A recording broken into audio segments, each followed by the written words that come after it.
नमस्कार सर्वांना, आपल्या यूट्यूब चॅनलवरती सर्वांचं स्वागत आहे। आज आपण एकदम नवीन रेसिपी पाहणार आहे। बरेच जण आपण डाळ तांदळाच्या मिश्रणाची इडली बनवतो, रव्याची इडली बनवतो, परत पोहेची पण इडली बनवतो, पण तुम्ही कधी बाजरीच्या पिठाची इडली बनवली का? चला तर तुम्हाला आज बाजरीच्या पिठापासून इडली बनवून दाखवते। हे थंडीमध्ये खायला एकदम गुणकारी आहे। त्याचबरोबर आपण खोबऱ्याची किंवा शेंगदाण्याची चटणी बनवणार नाही, तर त्यासाठी बनवणार आहे थंडीमध्ये आवर्जून खाल्ली जाणारी तिळाची चटणी। तर चला तर मग रेसिपीला सुरुवात करूया। तर त्यासाठी मी एका पातेल्यामध्ये 1 वाटी बाजरीचं पीठ घेतलेलं आहे, त्याच्यामध्येच त्या वाटीने अर्धी वाटी रवा घेतलेला आहे आणि 2 ते 3 मोठे चमचे दही घेतलेलं आहे। आता हे एकत्र एका पातेल्यामध्ये घेतलेलं आहे, त्याच्यामध्ये थोडं थोडं पाणी घालून हे आपण मिश्रण तयार करून घेणार आहे। आता याच्यामध्ये थोडं थोडंच पाणी घालून सुरुवातीला आपण हे मिश्रण बनवून घेणार आहे। याच्यामध्ये पिठाच्या अजिबात गाठी राहू द्यायच्या नाहीत, पूर्ण यातील गाठी आपण फोडून घ्यायच्या आहेत। आणि आपण डाळ तांदळाचं जसं मिश्रण इडलीचं असतं तसंच आपण हे मिश्रण तयार करून घेणार आहे। आता हे मिश्रण एकदम आपलं स्मूथ असं तयार झालेलं आहे। याच्यामध्ये कुठेही पिठाच्या गाठी वगैरे राहिलेल्या नाहीत, सर्व गाठी इथे मी फोडून घेतलेल्या आहेत आणि अशा प्रकारे आपलं मिश्रण तयार करून घेतलेलं आहे। आता हे मिश्रण झाकून साधारण 15 ते 20 मिनिटं झाकून ठेवायचं आहे। त्यानंतर आपण तोपर्यंत तिळाच्या चटणीची तयारी करून घेऊया। तर एका कढईमध्ये मी अर्धी वाटी तीळ मंद आचेवर भाजून घेतलेले आहेत। तीळ जास्त भाजून घ्यायचे नाहीत, अगदी हलकेसे चटचट वाजायला लागले की आपण हे तीळ साईडला काढून घ्यायचे आहेत। हे बघा, आपले तीळ चटचट ओढायला लागलेले आहेत। आता हे तीळ आपण साईडला काढून घेणार आहे। आता हे तीळ मी साईडला काढून घेतलेले आहेत। त्यानंतर त्याच कढईमध्ये अगदी थोडंसं तेल घातलेलं आहे आणि त्याच्यामध्ये 2 हिरव्या मिरच्या आपण भाजून घेणार आहे। आता तिळाची चटणी बनवण्यासाठी मी ते हिरव्या मिरचीचा वापर करणार आहे। काही जण कच्चीच मिरचीचा वापर करतात, पण मी इथे भाजून घेतलेली आहे। त्याचबरोबर 4 लसूण पाकळ्या देखील त्याच्यामध्ये भाजून घेतलेल्या आहेत। आता हे आपण साईडला काढून घ्यायचं आहे। एका मिक्सरच्या भांड्यामध्ये ते मी भाजलेले तीळ काढून घेतलेले आहेत, त्याच्यामध्येच ती लसूण आणि हिरवी मिरची देखील काढून घेतलेली आहे। आता याच्यामध्ये मी हिरवी कोथिंबीर देखील घातलेली आहे आणि याच्यामध्ये पाणी घालून आता हे मिक्सरला फिरवून घ्यायचं आहे। आता हे मिक्सरला फिरवून ह्याची पेस्ट करून घ्यायची आहे। अशा पद्धतीनं आपलं इथं मिक्सरला मिश्रण फिरवून तयार झालेलं आहे। हे आता आपण एका वाटीमध्ये काढून घ्यायचं आहे।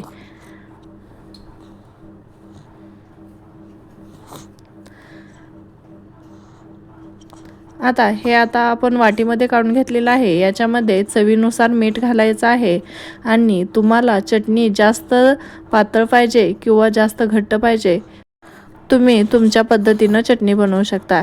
याच्यामध्ये मी मिक्सरचं भांडं धुवून थोडंसं पाणी घातलेलं आहे आणि मी अशा पद्धतीनं चटणी जास्त घट्ट ठेवलेली नाही आणि जास्त पातळ देखील नाही, मीडियम प्रकारची मी इथं चटणी बनवलेली आहे। आता इथे आपण या चटणीला तडका देऊन घेणार आहे। तर अशा पद्धतीचे माझे चटणीचं मिश्रण तयार झालेलं आहे। आता आपण याला तडका देऊन घ्यायचा आहे। तर त्यासाठी मी गॅसवरती तडका पॅन ठेवलेला आहे। तडका पॅन गरम झाला की त्याच्यामध्ये अर्धी पळी तेल घालून घेतलेलं आहे। आता तेल व्यवस्थित गरम झालं की याच्यामध्ये अर्धा चमचा मोहरी घालायची आहे। आता मोहरी एकदम तडतड अशी तडतडू द्यायची। मोहरी तडतडली की गॅस लगेचच बंद करायचा आहे आणि त्याच्यामध्येच अर्धा चमचा जिरे, 4-5 कढीपत्त्याची पाने आणि 1 लाल मिरची घातलेली आहे। आता आपण त्या चटणीला हा तडका देऊन घ्यायचा आहे। तर अशा पद्धतीनं आपली झटपट अशी तिळाची चटणी तयार झालेली आहे। ही चटणी तुम्ही इडली, डोसा किंवा पराठ्यासोबत देखील ही चटणी खाऊ शकता। थंडीमध्ये तिळाची चटणी एकदम उपयोगी असते, त्यामुळे तुम्ही अशा पद्धतीनं तिळाची चटणी बनवू शकता। आपली इकडे तिळाची चटणी बनलेली आहे, तोपर्यंत आपलं मिश्रण देखील व्यवस्थित असं भिजलेलं आहे। आता हे परत एकदा व्यवस्थित असं मिक्स करून घ्यायचं आहे।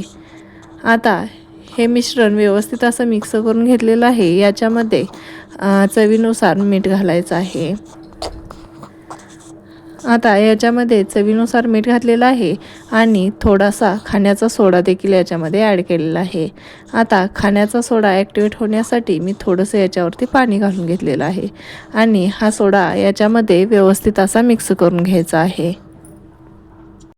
आता खाण्याचा सोडा याच्यामध्ये घातल्यामुळं आपलं मिश्रण एकदम फुलतं आणि आपल्या इडल्या देखील एकदम स्पॉन्जी अशा तयार होतात. तर इथे आपलं इडलीचं मिश्रण देखील तयार झालेलं आहे. आता मी इथे इडली पात्राला तेल लावून घेणार आहे. आता इडली पात्राला व्यवस्थित पसरून असं तेल लावून घ्यायचं आहे. त्यानंतर याच्यामध्ये आपण जे इडलीचं मिश्रण बनवलेलं आहे ते याच्यामध्ये घालून घ्यायचं आहे. मी इथे हातानेच तेल असं व्यवस्थित पसरवून घेतलेलं आहे. आता याच्यामध्ये आपण मिश्रण घालून घेऊया. आता पळीने अगदी नेहमीच्या इडल्या बनवतो तसंच हे मिश्रण देखील याच्यामध्ये घालून घ्यायचं आहे.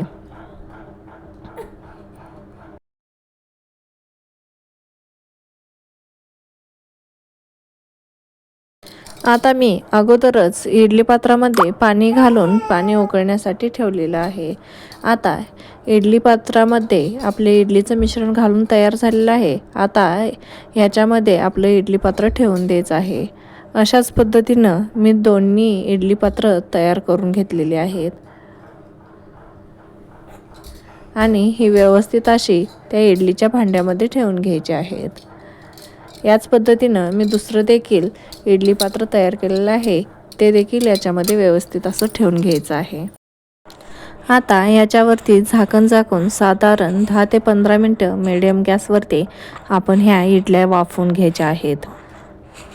आता आपल्याला नेहमीच्या ज्या इडल्या बनवायला जितका वेळ लागतो ना अगदी तितकाच वेळ या देखील इडल्या बनवण्यासाठी लागतो. तर साधारण 15 मिनटामध्ये आपल्या इडल्या ह्या वाफवून तयार झालेल्या आहेत. साधारण 10 ते 12 मिनटामध्येच ही आपली इडली अगदी व्यवस्थित अशी वाफवून तयार होते. तर हे आपण इडली पात्र आपण साईडला काढून घेतलेलं आहे. व्यवस्थित असं थंड करून घेतलेलं आहे. आता चमच्याच्या साहाय्याने या इडल्या आपण साईडला काढून घेणार आहे. तर चमच्याने अगोदर साईडच्या कडा व्यवस्थित अशा मोकळ्या करून घ्यायच्या आहेत. त्यानंतर आपण इडली साईडला काढून घ्यायची आहे. साईडच्या कडा मोकळ्या केल्या की आपली इडली सहज अशी निघते. हे बघा, अगदी आपल्या नेहमीच्या इडलीला जशी जाळी पडते तशीच या इडलीला देखील जाळी पडलेली आहे.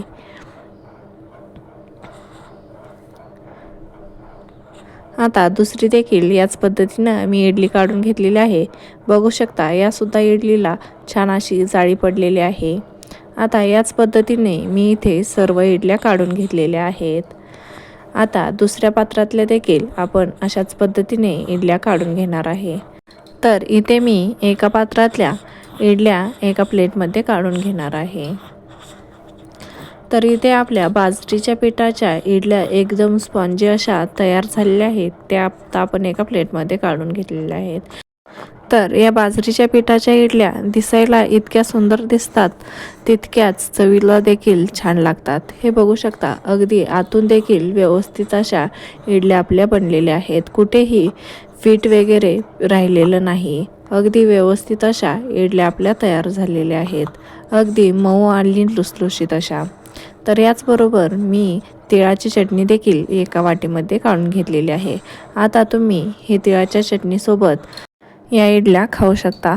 तिळाची चटणी आणि बाजरीच्या पिठाच्या इडल्या हे कॉम्बिनेशन अगदी छान होतं आणि चवीला देखील तितकंच सुंदर लागतं आणि थंडीमध्ये देखील हे शरीरासाठी एकदम उपयोगी ठरतं.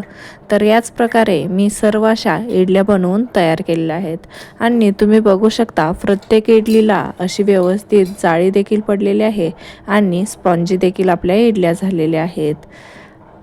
तर एका हाताने जरी तुम्ही ही इडली मोडली तर सहज अशी मोडते. तर व्हिडिओत दाखवल्याप्रमाणे अशा अगदी आपल्या स्पॉन्जी अशा इडल्या तयार झालेल्या आहेत.